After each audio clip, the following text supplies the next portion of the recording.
Welcome to another edition of Hoopsology. I am Justin Goodrum, joined by Matt Thomas. Man, what's up? Oh man, nothing and everything. Same as always. Having a nice weekend. What's up with you? Nothing much, man. Same old, same old. Just checking out these WNBA new jerseys. Pretty cool. You know, we were into jersey talk on Hoopsology, just chopping it up about fashion. And certainly this caught Twitter on fire, the new WNBA jerseys. Do any one of them stick out to you that I was like, man, I got to buy one of these, or just, you're thought, hey, maybe it's pretty cool? Well, as you know, we talked about this before the show, but I like the Atlanta ones. I like the pink and blue kind of color scheme, Hmm. a la the Miami Heat and their jerseys this year. Not quite the crazy, blurred old retro TV type of look that the Miami Heat had, but just the color scheme I thought looks really nice. What about you? Even though I'm not a big fan of the show, I thought the Indiana Fever, Stranger Thing jersey was pretty cool. That one is cool. Yeah. Really remind me of we had the guest on last year when we were just beginning Hoopsology, Sherlex. I think he's still pretty young. I think he's probably 18, 17, 18 at this point. His graphic designs really remind me of those designs in terms of just going outside of the box compared to what you would see with the men. So hopefully, I think both leagues, WNBA and the NBA, just go a little bit, outside of the box with their jersey creations instead of just kind of, I don't know, staying within just a particular framework, just doing something completely different. Because I think the Indiana Fever jerseys are fantastic. Yeah, I thought the same thing too. They're a little busier, but the Yeah, Chicago ones are kind of experimental, yeah. but didn't go so far that it's like crazy enough people wouldn't want to wear it. Hmm. I thought those were really nice looking too. Yeah, I think they are. That's going to help them with the popularity of the league, also from a fashion standpoint. So that's really big news regarding the WNBA. And we'll have an upcoming interview with Rachel Galligan coming up during, I think, the day before the WNBA draft. So stay tuned for that on our YouTube and on our podcast feed as well. And if you're listening to the podcast feed, you just got done listening to Isabel Gonzalez of thelayernm.com. Also does some work with SB Nation as well. I really enjoyed the chat with her, just covering everything with the New Mexico Lobos, since that's where Matt and I live. Really insightful. Not only that, but also college basketball and also the basketball tournament. So if you're a basketball fan and it's kind of the dog days of summer and not a lot going on in the basketball world, the basketball tournament is certainly gonna keep your interest. And especially if you live in New Mexico, New Mexico is going to have a team representative of not only the Lobos but Aggies too, which I did not know that going into the interview with Isabel. So that is unheard of in terms of these two rival teams teaming up. I think it's really cool, and I can't wait to see it. Yeah, so much nostalgia, and of course, we wish the Lobos all the best in the upcoming season under new head coach Richard Pitino. Sure. We need some good news in Albuquerque, so hopefully, in a couple of years or so, we can be back into wanting to go to the Mountain West Conference tournament even more so than we already do. For sure. Up on today's show, we'll have match trending topics in the NBA, and then we have just two topics for you. Just discussing the top teams in the West. Surprisingly, the Phoenix Suns, Utah Jazz, and Denver Nuggets, and particularly the Phoenix Suns. Are they a contender or pretender? So we'll break that down, and then also the Brooklyn Nets for a team that's being portrayed as a super team with all the stars they have. They're not portrayed as the villain, at least on social media and within NBA fans. So we're going to kind of break that down as to why this team is not being hated, such as the Miami Heat or even the Golden State Warriors when they get Kevin Durant. So we'll break that down. But first, Matt, you have trending topics for this week. I sure do. Let's jump into the standings. We like to always look at what teams are streaking, and this is recorded on Sunday the 11th, just so you guys know. So if it changes, when you look at the standings, don't blame me. Let's start in the Eastern Conference, as we always do. There are actually no teams right now that are trending up in terms of like 3 wins or more. We've got the Pacers, the Celtics, and the Hawks that have won their last 2 games. Trending down, though, we do have a few teams. The Bucks have lost their last 3. And then the Orlando Magic have lost their last 4. Gee, I wonder why. Looks like the plan to tank after the trade deadline is going well there in Orlando. So congratulations on that, I guess. Moving out west, we have a couple teams trending up, or I guess, I'm sorry, just one team. I'm sorry, 2 teams trending up. The Nuggets have won their last 8. So the addition of Aaron Gordon, for one thing, seems to have not been a disaster, to say the least. The Clippers have also won their last 4.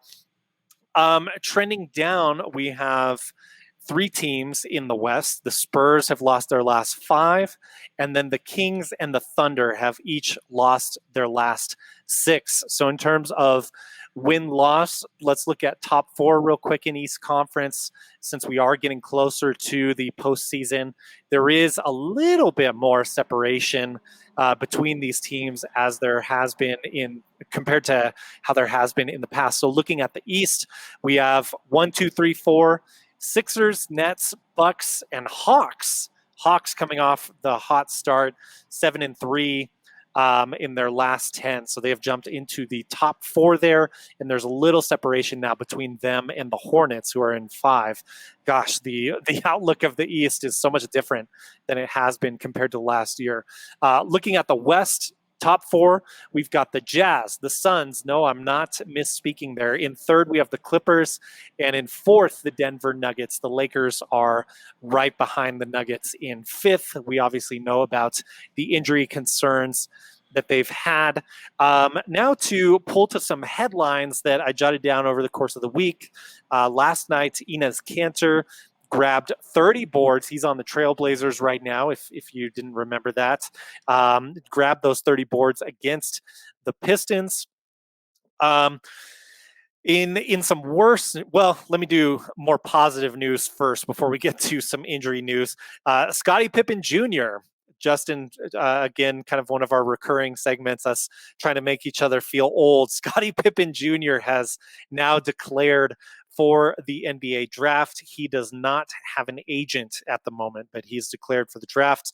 And then in other basketball news, kind of some fun news, Pau Gasol debuted for Barcelona this past week. He had 9 points and 4 rebounds in his debut in 13 minutes of action for Barcelona.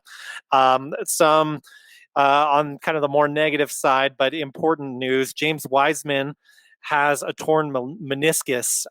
He was blocked and kind of landed awkwardly in transition last night, and it has been confirmed he has a torn meniscus. There's no definite timetable for his return, but he's likely out for the rest of the season at least, maybe potentially returning for the postseason. And then the last bit of news I have listed here, Justin, is Patrick Beverley is likely to miss 3 to 4 weeks with a broken left hand for the Clippers.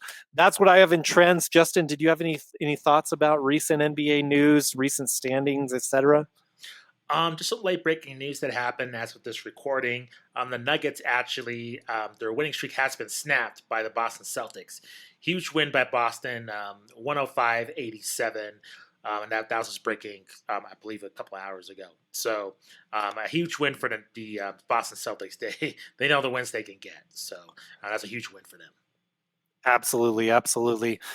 Well, still impressive that the Nuggets had that eight game win streak. And I guess if you didn't have any other comments, that's kind of a nice segue into our kind of main topic here is these teams leading the West. 3 of the 4 top teams in the West are Suns, Nuggets, and Jazz. Jazz at the very top, Suns in 2nd, and Denver in 4th. And I just kind of, this has been on other podcasts. Bill Simmons talked about the Phoenix Suns earlier this week and their chances, kind of his diagnosis of the team, I guess, and their title chances. Do you see any of these teams as title contenders for one thing? And let's just assume that things are a little bit up in the air right now, as they are with LA, both teams in LA, really, but especially the Lakers, the defending champs. Things are a little bit shaky there. So I guess, for one thing, can any of these teams beat a healthy Lakers team? And can any of the teams make the run as constituted right now? Yeah, good question. I got a boring answer for you. I think it comes. We know what this comes down to, right, Matt? And what I'm thinking is when the Dallas Mavericks played the Miami Heat, and the pressure was on Dirk Nowitzki, right? The knock on him is that he never won a title. Is he a elite player, Hall of Fame player? And he proved that he was. And the bottom line for the Chris Pauls, Devin Bookers of the world, for Donovan Mitchell, the playoffs is where you get to prove that. It's where you get to really show what you're worth. And right now, I personally don't know. For me, I trust the Denver Nuggets with their playoff experience. But we've seen them against the Utah Jazz. Those were extremely close games. I mean, they have a budding rivalry, and especially in the playoffs, it's going to be really heated. And Potential second round matchup there, yeah, as the schedule lays right now. the massive question, I think, does someone goes for James Harden a little bit? I mean, I hope he protected because he has Kyrie, to the team with the Brooklyn Nets, and we'll talk about them in a little bit. But I think with Chris Paul, there's going to be a lot of pressure on him, especially if the Lakers somehow don't have Anthony Davis or LeBron or one of the two. I think for him in particular, if the Suns do not go to the NBA Finals, I think it's going to look badly on him. I think there's a lot of pressure on him in regarding the situation, even though when he was put on the Suns team, who would have thought that they'd be the second seed? And I think that has a lot to do with him. He deserves a lot of credit, but we all know in this NBA Twitter space that, it's about championships and about playoff success.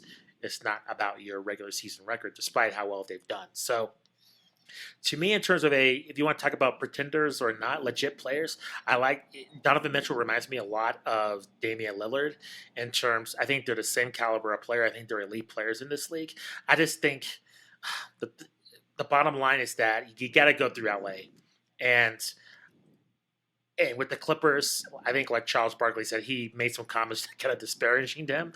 And while I won't be as harsh as Charles Barkley, I just think with the Clippers last year, I don't believe in them. And I think any of those teams, whether it's the Jazz, Suns, Nuggets, even Trailblazers, I think they'll be able to take the Clippers out in a 7-game series. I really do.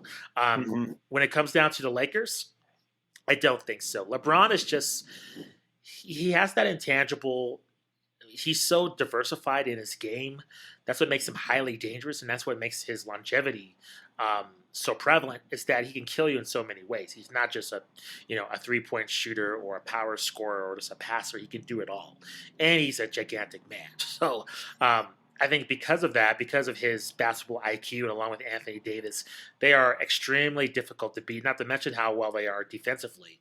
And because of that, I don't see any of those teams taking out the Lakers in a 7-game series. When it just comes down to the final possession, with LeBron on Devin Booker, who's going to win that matchup? LeBron. When LeBron's on Donovan Mitchell, who's going to win that matchup? LeBron. As much as I love Damian Lillard, a Game 7 scenario with the Lakers against Portland, and who's going to be guarding Damian Lillard? It's LeBron somehow, right? Unless there's a switch. I mean, LeBron's going to want that matchup, no doubt. And to me, while I salivate and I want that matchup, I just can't bet against a LeBron James at that point. I mean, you can't doubt him anymore. And kind of like all those years the Spurs were good, correct. You kind of had to you had to pencil them in until they were erased. Exactly. And not only that, the Spurs also proved themselves as a legit contender as well. These teams are unproven. We don't know what's going to happen in these high pressure situations. It's different. The playoffs, it looks different. It's kind of hard to explain, but the games feel and look different in the playoffs. Does that make any sense? It just has kind of, absolutely. You feel the tension, you feel just the pressure that's happening, especially with fans. It's a different element. And I think especially with a Booker or a Donovan Mitchell, or even a Jamal Murray, who was really good in the bubble, when it comes down to it, when you're facing the Lakers, I don't think they just have the machismo to take them out. I just think that's what it comes down to. You got to go through the Lakers to go to the NBA Finals, and I just don't see it happening. What are your thoughts? I think we're probably both in agreement here, but I was high on Denver. I picked them as my 1 seed I like Denver too. for the West. So I think you and I probably agree. Tell me if I'm wrong. That of Phoenix, Denver, and Utah, Denver has the best chance to dethrone the Lakers in the playoffs in a matchup. Right. And they, looking at the standings right now, and I know that we're several games out. Nothing's in stone yet, but Denver might get the chance to do that early on. Right now, it would be a 4-5 matchup. Denver would have home court against the Lakers if we look at how things are shaking out.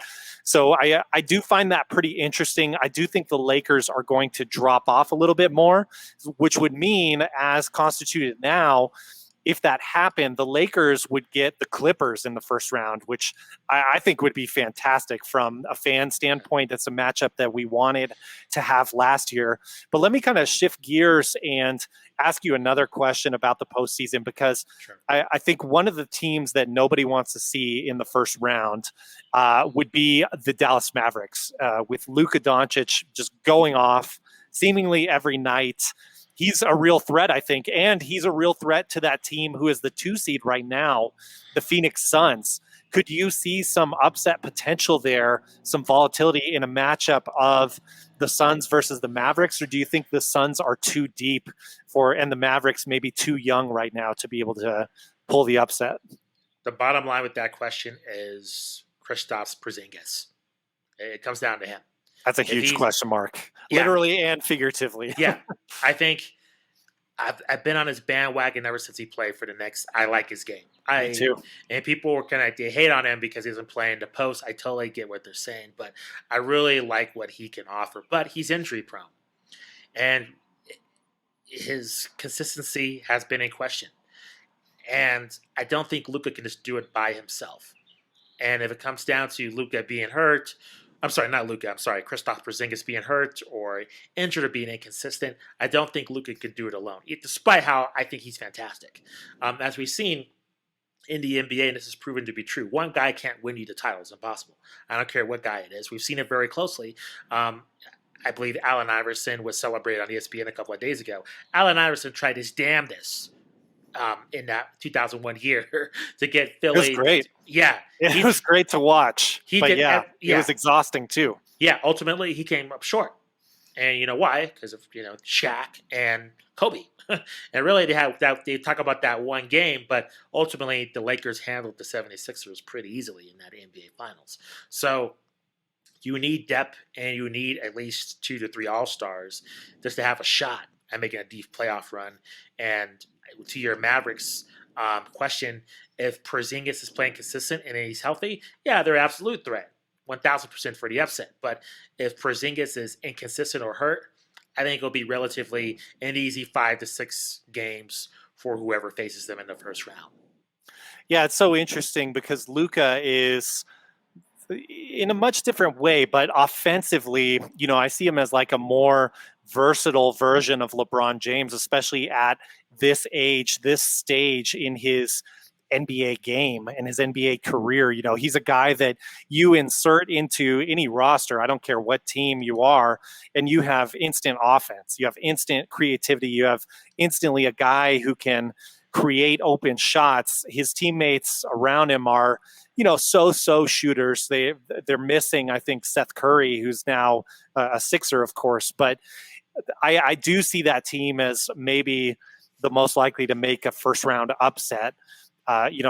Because I don't think if Portland's a lower seed, I don't think anyone's going to consider it an upset if like Damian Lillard takes out, say, like the Clippers, if things were to play out right now, that would be, again, another great first round matchup given the beef with Paul George and Damian Lillard last season. That's maybe really a non-beef at this point, but a lot of interesting, intriguing matchups there. I just personally, it's almost condescending to say, but I see the Jazz and the Suns at the top of the standings, and I'm like, oh, that's so cute. But we got to see if the Lakers are healthy. Bottom line, that's what we're all kind of as basketball fans waiting to see. Yeah, I like their talent for sure, and I don't think they're flashes in the pan. I think Yeah, the Suns' rise was inevitable, and I think that speaks to Chris Paul as well. I just think, again, we know who's elite players in this league, and I think it's one of those things where the topic of ring chasing and championships defining a player, I don't think I think it's overblown. I think it's performance in clutch situations. And Charles Barkley gets knocked as not having a championship ring. However, you can't really knock his track record in the NBA Finals, right, or in the playoffs. He performed wonderfully. So at this point, I think you can cut him some slack in terms of, hey, you just ran into Michael Jordan. And sure. where I knocked players is when they don't perform in high pressure situations in the playoffs in the NBA Finals. That's where I think you could be scrutinized because that's where your legacy is set, not the regular season. I mean, you can have all the records you want, but not having those titles and not performing when it matters to most is going to be a huge knock. And I think for a lot of these players, they relish that. I think Damian Lillard is starving for that. I think he is the most hungry player in the league. He wants it so badly. I think other players may not show it, but at least in terms of showing it on the court, he desperately wants to um, ultimately be a champion. And I think you see that. I just think the team around him, I just don't think the Portland Trailblazers have enough to have a long, sustained run. And to your point, Matt, one more thing, and I'll pass it over to you. With Porzingis, even yesterday, he put up 26 and 17 against Milwaukee Bucks. That's how the Mavericks are a threat. They beat the Bucks facing them. And, granted, Giannis didn't play, but you can see still 17 boards. You see the urgency's there. And even with Giannis, those rebounds are probably going to decrease. But if he's still getting, 26 and 8 with a Giannis on there, still, I think that poses the Mavericks to be a huge threat. And if we see Porzingis continue to have that level of consistency, yeah, they are going to be a problem for a lot of these teams that might be inexperienced as being a top seed. 100%. Yeah. I agree with everything you said there. I think there's no more likable player in the NBA right now than Damian Lillard. I couldn't care less about the Trailblazers. Nothing against Portland. I just have no experience there. In my personal life, but you see the work that Damian Lillard puts in, and I think any NBA fan, you would want that player in your franchise. You would want the same effort, the same dedication to a franchise that Damian Lillard is giving to the Trailblazers. So in terms of like Q score in the NBA, sure. I mean, Damian Lillard has to be right at the top right now, in my opinion. And maybe, given those things you mentioned in past success and level of effort, things like that we look for, that maybe players do deserve to be criticized. This might be a good segue transition point for us into our next topic. Sure. You look at a guy who has struggled with that, and look no further than James Harden, a guy who is playing insanely good basketball right now in the regular season for the Nets. But I just kind of wanted to bounce this topic around. Let's just call it as it is. It's a little bit of a slow time in the NBA. Teams are getting their battle formations ready for these playoff matchups. This is what happens every year after the All-Star break. It gets a little bit slower. We start to set up and see how these matchups are going to unfold. One thing that's frustrated me all season, I guess, and not that I don't have any ill will towards any of these players. Like, truly, I'm a basketball fan. I want to see players succeed. I don't really root for players to fail, for players to fall flat on their face when they're trying for things. Even James Harden, who left Houston kind of unceremoniously, let's be honest, the start of the season was rough for him from a PR standpoint. And again, we can go back and forth all day about the issues with the franchise, etc. People are going to feel differently about that, and that's justified, certainly. But one of the things that I wanted to kind of dive in with you today is when we look at let's just compare super teams here, because I think one of the most vilified was certainly the Miami Heat. And a lot of that obviously has the cult of personality and the negative association with the decision decision, however you want to, Yeah. call it. Of course, I think most people, myself included, who I was a huge LeBron James fan at the time, from a PR standpoint, that was criticized, and I think rightfully so. But we haven't gotten the same thing from the Brooklyn Nets and how this team has formed. And I think, I wanted to get your thoughts on, are we just in a different place as basketball fans? Are we desensitized to the idea of super teams? And again, I don't even want to present like an old school get off my lawn type argument about player mobility and things like that. As you know, like I was fully in support of LeBron James going to the Miami Heat. I was a supporter of that. Um, but it seems to me like also there's maybe a negative benefit to not having the Nets be treated as a villain in potential interest in the league and the potential for ratings. Like, give you an example, and I'm sorry to ramble, but before I toss it to you, there was a whole page, you probably remember this, on ESPN's website called Heat Index that was like everything Miami Heat related. It was this whole page, and it played into this idea of, man, you love or hate this team, you're going to click on this link and see what's going on with them. And I just wanted to get your thoughts on why we haven't had a similar response for the Nets. I would say I mostly agree with you. I slightly disagree in regards to the villain aspect, just because we've seen some villainous, I guess, characteristics in terms of how hardcore NBA fans take them. So what I'm thinking of is Kyrie Irving, right? He's not the most well liked. People don't like him. I mean, even the game, I believe today or yesterday, or I think coming up, he's not going to play due to personal reasons. He's taken lots of time off to various reasons, whether you disagree with her or not. He's been extremely polarizing. James Harden's extremely polarizing. Blake Griffin has been polarizing, especially, his time in Detroit. He had no dunks, and now all of a sudden in Brooklyn, he's dunking like he's back in, Los Angeles. So Thank goodness. That's my favorite part about the Nets. Yeah, it's a situation in which I believe it has a lot to do with no fans being in the stands. I think them not having just that constant booze in terms of just think at the games, right? Just Brooklyn going to Houston, they're going to boo James Harden. Brooklyn going to Cleveland, with Kyrie. Brooklyn going to Golden State with the fans, right? That's a huge factor in terms of just garnering hate because you have the home court just booing the other team. That's such a great point. I didn't even think about no in-person fans. Yeah. You have limited to no fan interaction, and so it's just another game. So there's only so much noise that could be heard on social media in terms of when the Miami Heat were going on, they were getting booed and hate on every single arena. So it was easy for your local sports broadcast to have, hey, here's the hate of Miami Heat. They're getting booed all the time. So I think that has a big reason for it. But I don't necessarily think that they're just a squeaky clean team either. They have a lot of superstars, and I don't think they have really enamored themselves to the NBA space as a whole. And not to mention, if they lose, I think they're going to garner lots of hate as well. I think with the Miami thing, why that team was so villainous was for a couple of reasons. You had not only LeBron, but Chris Bosh as well. Chris Bosh was with the Toronto Raptors for a long time. The Raptors were just suffering from the whole Vince Carter debacle. I believe Chris Paul was seen as a glimmer of hope for the Raptors being a championship team one day.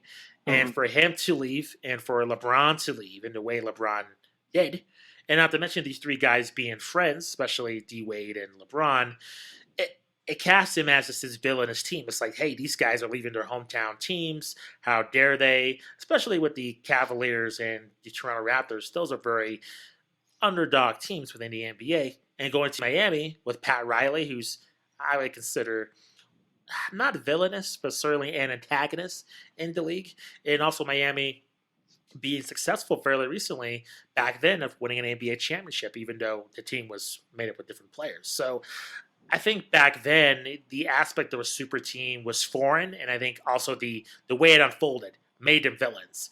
As with Brooklyn, I think people were expecting it for months. Kevin Durant always wanted to play for Brooklyn. Um, James Harden, that was one of his teams as well. With Kyrie Irving, I think it was always kind of inevitable. And I don't know, the link between James Harden and Houston, that was a messy kind of divorce. And I think with Kevin Durant and Golden State, messy as well. And I just don't think Harden had that same. I don't know. We had, I think, Greg Goods on the show months ago. He covers the Houston Rockets. And I know you talked about just that connection with James Harden and just those fans. But I don't know. Compared to LeBron and just Cleveland, it's just different. Like, they Yeah. loved him. He's a child. Akron's native Yeah. son. Yeah. He's a child of Akron. But just for him to leave like that was brutal. So again, I'm talking way too much, but I think the bottom line is that the circumstances are so different, and I think you're right, Matt. We're used to these super teams being formed, and I forget which guess it was, but I do think it kind of hurts the league in a way just to have all these guys on one team. And granted, I think there's a lot more.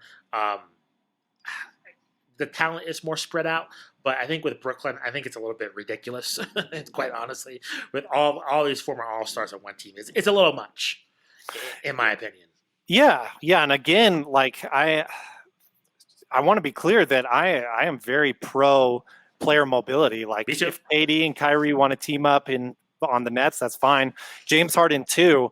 But at a certain point, I mean, we talked about this a little bit last year during the bubble season and the postseason, is that I was really positive about the outlook of the league and kind of going back. I even said this verbatim on the show, like a league now of dynamic duos. Like you had, Paul George and Kawhi on the Clippers. You had LeBron and AD. As ridiculous of a pairing as that is, it's still didn't feel quite as egregious to me because it's like a dynamic duo type of thing. And again, maybe this is just like 90s bias because we had Jordan and Pippen, we had like Olajuwon and Drexler, things like that.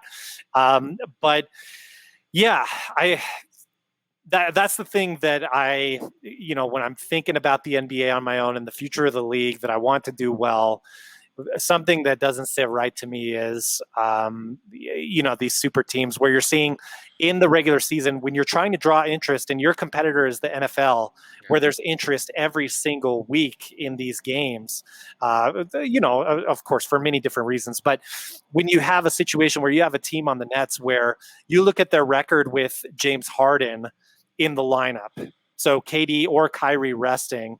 And I'm sure this has changed since the last time I saw it, but when I last checked it, they were 27-6 if James Harden was in the lineup, not counting when both KD and Kyrie were in the line. So like basically you take out KD or Kyrie and this team is still set. And we haven't even seen them go like full flip mode, what they're going to hit in the playoffs. I mean, we could see like video game levels of basketball when these guys all get together. Hopefully, knock on wood, everyone's healthy and good to go, and we get to see this play out in the playoffs. But I just see potential that, gosh, and I think you're spot on about your point about not having in-person fans. But man, if we had... I remember, for example, having it circled on my calendar. This is the day that the Heat are playing the Cavaliers. And it was this huge thing, this huge event. And I was personally a little bit worried about like riots happening in the city and things like that because of the villain treatment that the Heat were getting. And I guess, I don't think the Warriors, because they had success with KD at that point, I don't think we would get a spectacle like that. I think we may get a little bit of animosity, certainly in like Boston Garden for Kyrie's return. We might get some of that in Houston, even though they've already done the video tribute for James Harden at this point, which I think is another fascinating thing. But you're right. I'm curious to see how this evolves when we get to the playoffs and maybe you have a series against the Celtics. Maybe that's where we start to see some of the pushback against this team. And again, like it's not like a good or bad thing in terms of these players as people, as basketball players, things like that. But I do think in terms of league interest, it can be beneficial to have a villain and to see that play out. Yeah, I think villains, kind of factor into top teams as well, like elite teams. And you saw with Golden State, and I think this would have happened with Kevin Durant not being on that team. If, let's say, they just won the titles without him, I think eventually they would have probably evolved into a villainous team as well. Because people just, how people are, just, oh, this team wins every year. It's hilarious with fans because you can't please them. So people want dominant teams, and then when there's dominant teams, people hate it. And then when there's tons of parity, it's like, well, everybody sucks. So it's just mediocre all the way around. Right. So So it's just we like, haven't had much parity in the NBA, let's be no, honest. Like yeah, kind of through the 2000s, I guess, like 2000s through a 2010, there little was a bit. little bit more. But you look at the 2010 to 2020, it's been basically a story of who's LeBron playing. Yeah. That's been it. Mm-hmm. But I don't have too much to add on this, man. I just think with this season, it's been so weird with the covers and stuff like that, and the fact that ratings have been down in the NBA. I mean, they haven't garnered that much interest. And I think that might play a role in also why they're not as villainous, because they don't have that hook compared to LeBron and the Heat. And also personalities, too. Like, you have Kyrie, who really doesn't like talking to the media. James Harden is not the most compelling guy. Kevin Durant has beef with the media as well. I mean, the big story of Kevin Durant was him and Michael Rappaport. That's what, in terms of villainous activity, there you go, right there. Two villains right there, in my Yeah. opinion. I'm just kidding. Yeah. No, that's a great point. And I think it kind of begs the question, like, is it a chicken or the egg kind of thing? Yeah. Where is our ratings down because the Nets are this top team? Or is it the other way around that, of course, I still go back to the great conversation you had with Richard Deitch. I mean, you guys should still check out that conversation, but Appreciate it. His thoughts on the multifaceted layer of ratings, TV ratings, and how this all played out, especially since last year. I think he had some of the most interesting perspective on that I've heard. So basically, it just means it's really hard to pinpoint this kind of thing. But yeah, be curious to see how it adapts and how in-person changes the game. Yeah, for sure. I have no other thoughts on this. Did you, Matt? No, let's go ahead and wrap, man. Cool. As always, you can get in touch with the show through social media. We're available on Twitter, on Instagram, and on Facebook especially. We have been uploading all our video interviews. Please go check that out. There's a full archive of this video content in terms of our hot takes, along with our video library as well. And then, of course, our YouTube channel. Matt's been doing an awesome job with that. All of our interviews are on there, so please go check that out. And again, just want to plug just what's on deck for this week, since we have recorded the interviews. We have, as you already listened to, Isabel Gonzalez of the Lair, New Mexico. That's on our YouTube. That's on our YouTube channel as well. We're going to have Matt Rodriguez of Ball is Life. We're going to have Steph Soto. She is one of the most trusted voices regarding NBA Top Shot. And then we're going to have Rachel Galligan. She is a women's basketball reporter and also has a podcast as well covering the WNBA. That's going to be up on Wednesday morning as well. Not to mention our archive. I could spend, the last, all this time talking about who we have, but I'll just go over recently who we've had. Jake Fisher, author of Built to Lose. We've had Kelly Oubre Sr., we've had Phil Doucette covering, again, NBA Top Shot. Bijan Bain, discussing the legacy of Elgin Baylor. Jordan Liggins of the Spinster podcast. That podcast is doing awesome. Please go check that out. So lots of great content. And of course, this lots of interviews with reporters covering the NBA. If you want to talk about really any NBA city, we pretty much got you covered in terms of insiders in regards to those teams. They got great insight, and just check out our archives for those interviews as well. So, and guys, if I can just add, if you Absolutely. enjoyed one of the interviews that you listened to from our show, we always put their social media contacts in our description. Please give them a shout out on social media, like Please. Send them a DM or just shoot them, at them on Twitter, whatever the case may be. We want them to know that you enjoyed hearing their conversation with us, their insight that they're bringing to the show. We want to certainly have them back when the time is appropriate and be able to interact with them again. So we appreciate that, and it helps the show a ton. So thank you guys so much for all your support as always. Yeah. Agreed. Please like this video and subscribe if you're watching this on YouTube. And you can always send us feedback, hoopsologypod pod@gmail.com, and leave us a review on iTunes where we check out everything, positive, negative. We love your feedback. So for Matt Thomas, I am Justin Goodrum. We'll see you next time, and stay tuned for all our feeds for those interviews. It's going to be a pretty exciting week for Hoopsology. So we'll talk to you later. Definitely. Peace.